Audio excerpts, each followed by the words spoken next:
So anyway, went out LA. You mean that was your first time? Oh yeah. No. I've been to LA a few times. Oh yeah.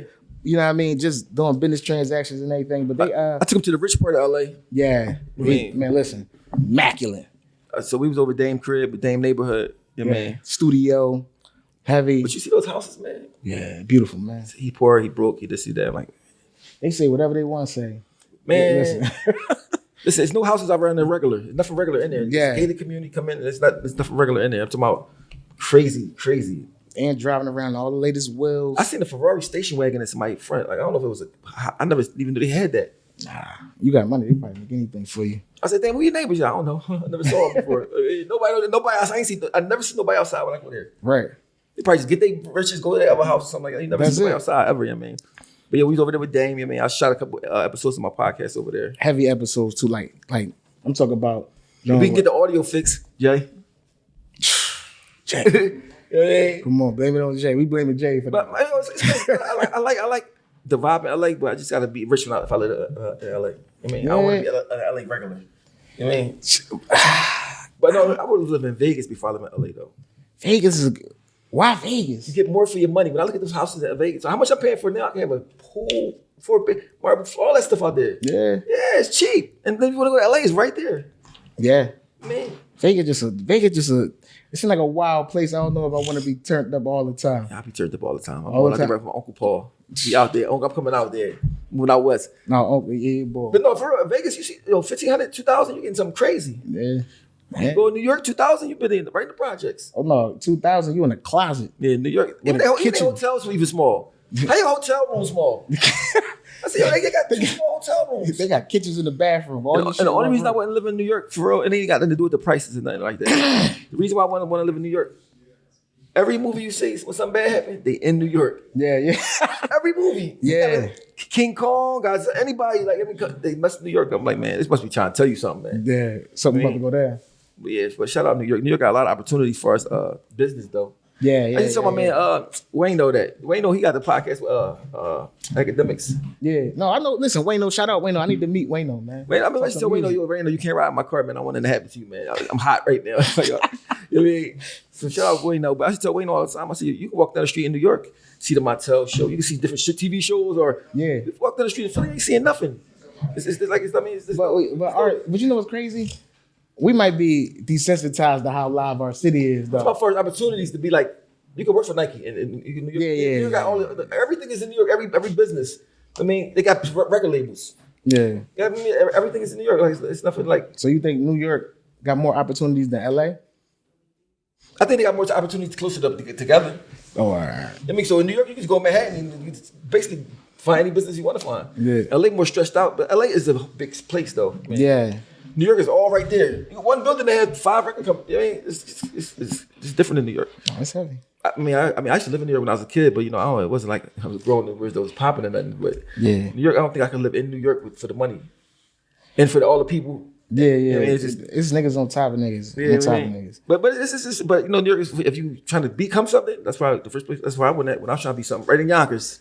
Yeah. Shout out to Yonkers. I was living in Yonkers for like a little bit. Yeah. Shout out New York though, man. Man, listen, I love the city. I mean, I was out there, but that's what you got to go ahead to get on. But when we was in LA, being able to see Dame in his element and actually being in the studio and being in the background, seeing the storyboards, meeting the artists, seeing what they got going on. You see how many things he's doing at once? Yeah, man. People have no idea. Yo, multitasking at the highest level. Artists in there making a book. He got a principal making a curriculum for kids. Yeah. He got music over here. He got a TV show he's doing over here. Cooking. Then he got the baby. Yeah. Then he got the dogs with their own shows and cartoons and all that. He definitely been my inspiration for a long time. I remember when I was a kid, some guy said I robbed him. I was lying, of course. He really was. It came to my show said I robbed him. Delaney Foxworth, right? So they locked me up, whatever I called Dame. I was in jail. Like, I don't even want to tell Dame I got locked up because I was innocent, but it's gonna look bad. Like you messing up again. I said I gotta call him. But I called him like, he said you robbed him. Did you rob? I said no, I ain't robbed him. He said our show. I'm gonna come to court for you. I said, what? I wasn't even nowhere near expecting that. I'm like, you coming to court for me? And pulled up. It was on the stand. Saying let him go out, get employed and all that. Yeah, with a suit on and all. I said, mind you, I'm like 23. I couldn't believe it. I said, damn, I wouldn't even expect that from nobody. Yeah. You know what I mean? Like, so I like that. He gained my respect. People think it's just money. Though. It's just like Yeah. person showing you they care. It go past money. No, that's a fact for And sure. my son passed away. He called me like every day. I wasn't even answering because I didn't want to talk to nobody. No, he made sure, and when we was out there, he had some words that kind of resonated. You see what I'm saying? That's why I should take it so personal. Somebody say something about him. He might not even care, but I like, man. But you know what? Listen, most people only feel certain ways about Dame because they feel like if I like Jay-Z, I can't like Dame. Like they don't think you can fuck with both of them. You see what I'm saying? And every time I say something about, if you say anything about Jay-Z that ain't like praise, you hate him. Yeah. Like I can say like, yo, boy saved my life. Like, just put me on, right? I can start the sentence with like that, Yeah, right? they don't hear it. He's my second favorite rapper of all time, right? Right. But I think he do a lot of stuff that I wouldn't do. Right. And being though he's a human being, he's not no God, and I can say, I mean, he have an opinion about somebody I know. Yeah. Or what I seen. Like, I mean, Yeah. the person that never don't, see him, don't meet him, heard his music, don't know nothing about him, just is, you hate him. Like what if I'm But telling the society truth? though, society about whoever got the bag, they can do anything.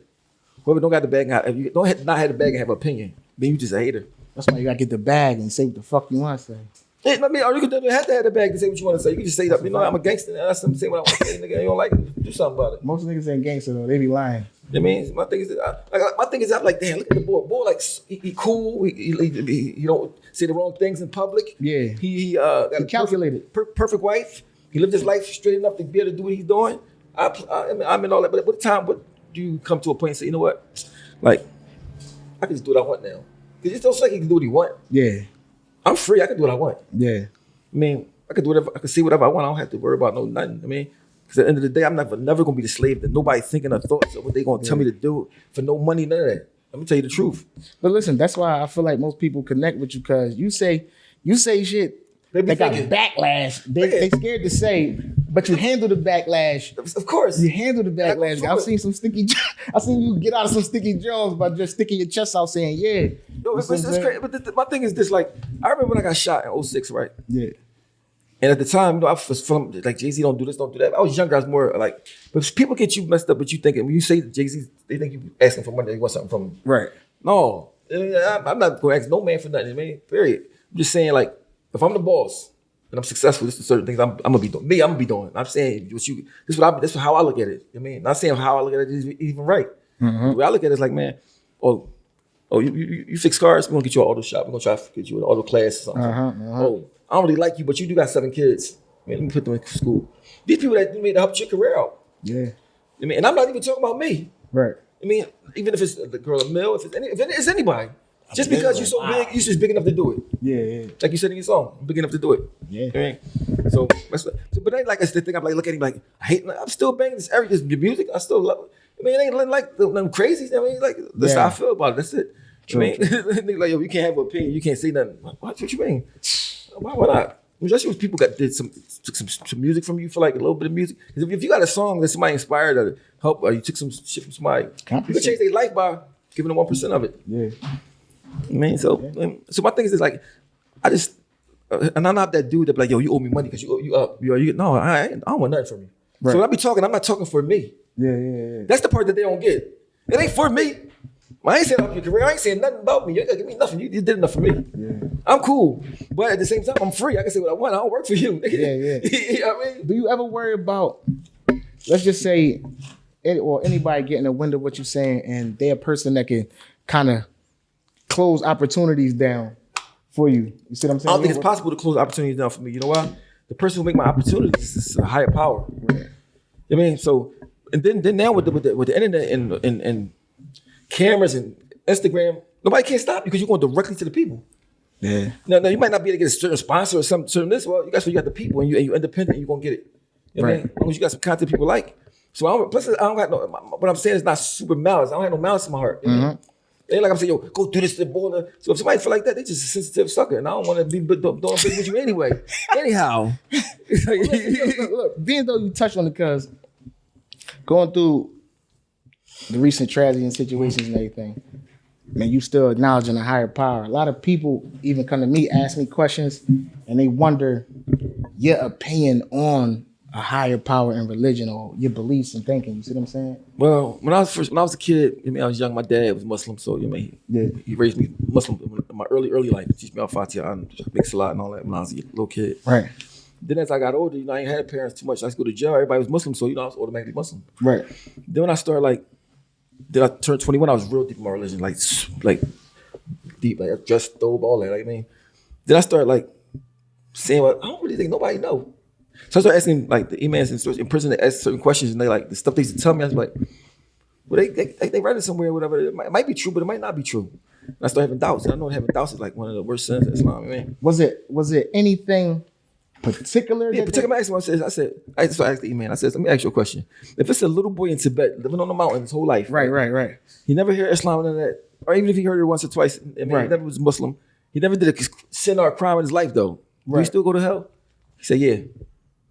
He said that? Yeah. He said, yeah. He said he's not Muslim, go to hell. So how that made you feel? I said, no, any but God, that's not common sense to me. But listen. To me, I'm saying somebody. That's how I felt. Go. Because listen, I don't want to say he was wrong, but he was wrong for saying that because, Allah can forgive you for whatever he chooses. You see what I'm saying? He may forgive you for a sin he don't forgive me for. You see what I'm saying? But what I'm saying is though, when you look at a person that's having more knowledge in a particular religion than you, and they give you an answer like that, it's like, I'm not that boy that's gonna be Muslim just because everybody's Muslim. For sure. I'm not gonna be that boy be Muslim just because it sounds cool. It's a cool thing to do. You scared. When I say I'm Muslim, I'm really worried about God. What do you think? I live my life like God is watching. Not to try to care about what you think. I mean, so I'm honest like this. When I say I had doubts or I don't know, people. I said, if it's a hell, I'm gonna go by myself. If anything, you ain't gotta worry about that. You know what I mean? But my thing is this: why would a God want to put you in hell for just trying to find out something for real? Nah, I think we actually supposed to be inquisitive because that's how you learn. If you don't ever have a doubt or a question, how you gonna think? You know what? That may cause me to research something. Let me go ahead and do some more extra reading or talk to whoever I need to talk to. This is the thing people miss too when you say that. I'm not saying I know what's right. I'm saying I don't know. Right. But I know that it's God. I know it's something that's past humans that made us. Right. I mean, so I know that's just automatic. I mean, common sense. So would you say you in a space right now where you kind of rediscovering how you? I just think I'm getting pushed towards something, but I just don't know, and I don't understand it. I mean, I figure I be having plans for my life. Ever since I was a young boy, I had plans. I had plans of going to the army. Right, I go to the army, boom. Do basic training. I go by myself. Nobody have no parents. I go to the army, get out. Get shot as soon as I go home, come home, and can't go back. And that's crazy. I was at home for 5 days. Hit bad, so bad I can't go back. All right, boom. I fight my way through all that stuff, right? Go to the studio for 2 years, learn how to rap real good, get signed, right? 99. Yeah. 2000, I get booked for a murder, I ain't do. So it's like a super big pushback. So I'm like, the fuck? Can't win for losing. It's it's always something. So I start looking, when those type of things happen, the first person you think about is God. You sit in that cell, they trying to give you the death penalty. You like, man, what? God, you don't even know these people or this. You're like, God, you don't mess with me, man. And that's the first thing you think of, because you're like, who else can you blame? You blame the God for all the good stuff. You blame for all the bad stuff. Well, man, listen, none of us exempt. We will all be tested. You see what I'm saying? But some people get tested hard. No, yeah. Some people tests are the normal person wouldn't be able to hold the weight. Let me say with my man so much. I'm in the cell of CFCF, right? Yeah. They let some boy in the cell, right? I know him. It's my man. We was locked up together. The guy who they let in the cell. Yeah, since we was kids, right? Yeah. He get in the cell. He's like, oh, tell your lawyer to get you out of this jail. I'm like, what's up?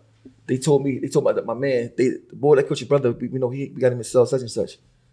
They don't know that he really know who killed his brother. Come in the cell, it's me. We know each other. But when the stuff happened with his brother, I was there, but it was like a dice game type situation. He know, that's my man. So he know who did it. They just don't know. So they think y'all about to clash. They try to get me to come do something to me. Yeah, they come to the joint, they looking at the joint like they talking. Yeah, I was just like a muscle man, like Randy Savage. Yeah. This is my man. This is my man since 13. Right. I'm like his little brother for real. Bro. You're like, oh, yeah. So then they try to get something done to me about something. Yes, this back 2002. That's how bad they wanted me. Yeah. So I was like, yo. Then they come get me one day, right? Walk to the store, book me. I'm like, what's up? He ain't gotta tell you nothing. They took me to the police station, right? So I'm sitting in the police station waiting to see what they're gonna do to me, right? Why some old lady walking there, right, with some thick glasses? They like, is that him? She like, I don't think that's him. I'm like, they don't think that's him. They did what? to find out somebody home when this lady house. Yo, listen, man, they trying to get me. I mean, so No, they got me on some stuff like that. Somebody, listen, when I finally get in court, and mind you, they got video camera tape. It's so fuzzy. My lawyer walk up there with the judge. Look at the video. Look at me. Look at the video. Now I'm nervous. I'm like this. Oh, that joint fuzzy enough the way to me. But luckily, the boy over there said, "Man, now that I see him up close, that's not him." Same thing boy said to my homicide. Yeah, it's crazy because like 20 years passed, right? I've been trying to reach. So when my homicide was two victims, right? One passed away, one didn't. Right. So the one that didn't, I was trying to reach out to him for like 20 years. But I'm like, he ain't gonna want to talk to me. He gonna think I'm trying to be on something. But I'm really trying to solve the puzzle. Like, why y'all say me? He finally let me talk to him about a year ago. He finally talked a year ago. This happened. The murder actually happened in '98. They locked me up in 2000 for it. I talked to him about 2020. Right.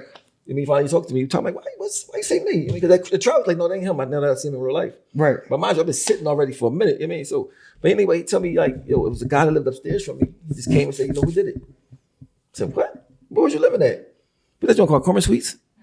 Corman Suites. That's how he look. You talk about, yeah. That's how he look. Light skin, short, little stocky. Oh, man. So I know who he was talking about. And man, so I was like, my heart just went in my stomach. This boy supposed to be my man, supposed to be, yeah.